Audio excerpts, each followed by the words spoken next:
We've all seen an Atraxa deck, a Lathril deck, a Yuriko deck, but here are 10 commanders you should start playing in 2023 that I'd like to see more of that really shake things up and make the game more interesting. Keep in mind, these are in no particular order. Kazarov, Sengir Pureblood, he's a 4/4 vampire, costs 5 black. He's got flying. Whenever a creature an opponent controls is dealt damage, put a +1/+1 counter on him, and then you can pay 3 in a red to make him deal 2 damage to a target creature. Now, you're probably thinking to yourself, Manfred, this is far too expensive to be a viable commander. And to that I'd say, yes, it probably is. But getting this guy out faster using black and red's ritual effects and lots of mana rocks would be very possible. I could see this being a really cool like semi-burn, semi-reanimate deck to kind of reanimate Kazarov and deal a lot of commander damage and otherwise, and this could pave the path for burn spells you don't usually see in Commander and could make games more interesting. Jolrael, Empress of Beasts, 3/3 human spell shaper, costs 3 green. You can pay 2 and a green to tap and discard 2 cards, and then all lands target player controls become 3/3 creatures until end of turns, and they're still lands. I've seen land decks before, but nothing like this. Most people use a Kamal or something in mono green. This particular Jolrael just lets us animate all our lands and make them creatures for the turn. We'd ramp hard and swing big with Craterhoof type effects. We'd run cards like Return of the Wildspeaker to make our lands even bigger, or use the card draw to refill our hand after activating Jolrael. This seems fairly linear, but you could also run it in a hateful way by turning someone else's lands into creatures and then destroying them with Azuri's Predation, or something like that. It's scary stuff, but it's relatively unique.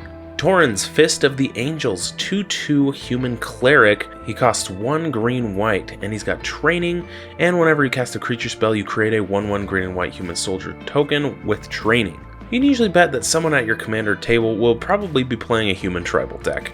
I'd say we switch things up with this one, because we see it so often. Sure, Torens is relatively the same as all other Selesnya humans, so let's be honest, but he does some things a bit differently. I think the training mechanic was a bit clunky compared to the similar mentor mechanic from Guilds of Ravnica, but it's still a cool way to buff your smaller creatures. There are many ways to make 1/1 human soldiers, and Torens provides his own way as well. Casting smaller CMC creatures like Champion of the Parish, Adeline, Resplendent Cathar, or Ariok Champion all give you a free 1/1 with training. And then all of these grant you some sort of bonus because your other creatures build on top of that.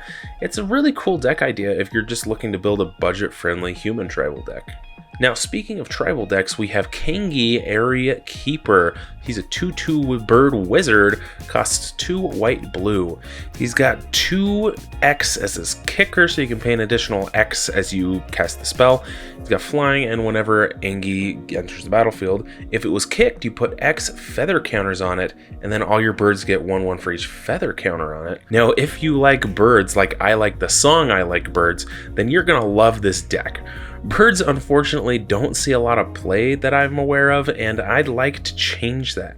Birds can be very cheap in the game and in real life, and have a plethora of effects. Aven Brigadier is an anthem, Aven Gagglemaster, which is like my favorite bird name, gains you life, and Aven Mind Sensor messes with your opponents. Just the list goes on. Birds are really cool and already have a built-in evasion tactic, so it just makes combat even more enjoyable, at least for you. And plus, you could put the other Kangee in the deck as well. Exava, Rakdos Blood Witch, 3/3 human cleric, costs 2 black/red, first strike haste, and it has Unleash, and each other creature you control with a +1/+1 counter on it has haste. Now, not many cards in Magic have the Unleash ability. In fact, less than 20 do, but this makes for a more interesting game of Commander. Exava is a super unique +1/+1 counter commander. Have you ever seen a +1/+1 counter deck in Rakdos? And I think it would just be incredibly satisfying to do. Put all those Unleash cards in, some creatures with Riot, and some creatures with Modular. Adderstaff Boggart, Armory of Iroas, and Ashling the Pilgrim.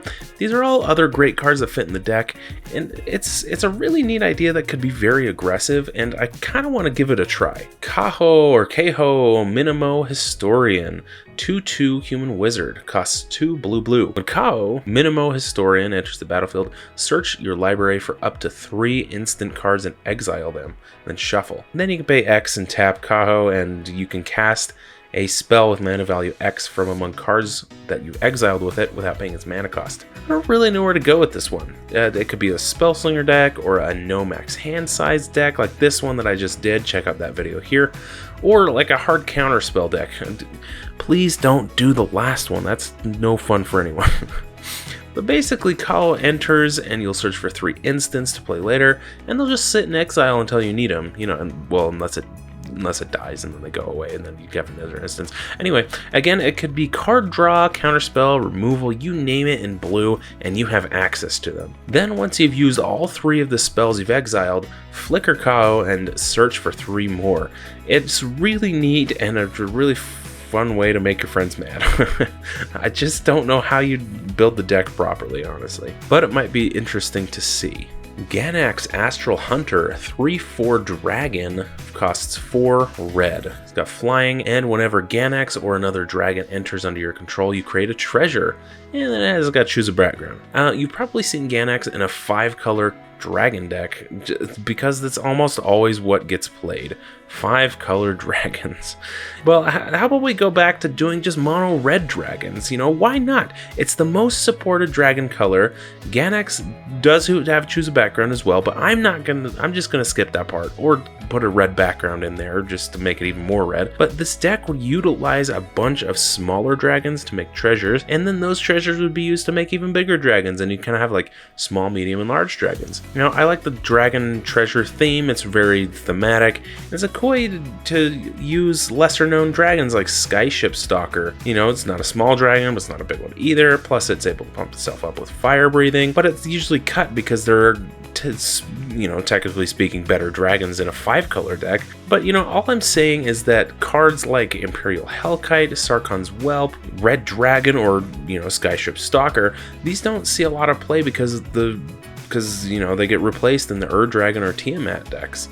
Well, let's switch that up and make the Red Dragon decks king again. Kagemaro, First to Suffer, is a star demon spirit, costs 3 black. Kagemaro, First to Suffer's power and toughness are each equal to the number of cards in your hand, and you can pay 1 black, sacrifice him, and all creatures get -X until end of turn, where X is the number of cards in your hand. Oh man, this one is wacky.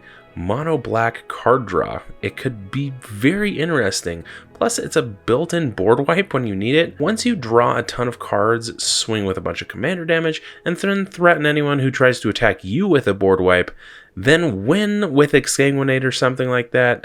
You know, it's a bit oppressive, yes, but how neat would it be to use a mono black card draw deck? And you couldn't get too mad because most black card draws, you know, force less of life and, you know, sacrificing creatures or whatnot, so it's kind of a double-edged sword. Atalya, Samite Master, 2/3 human cleric, costs 3 white, and you can pay, you know, X and tap it to choose one, and you can prevent X damage or gain X life. You know, and you can only spend white on this, but that's not really relevant with Commander.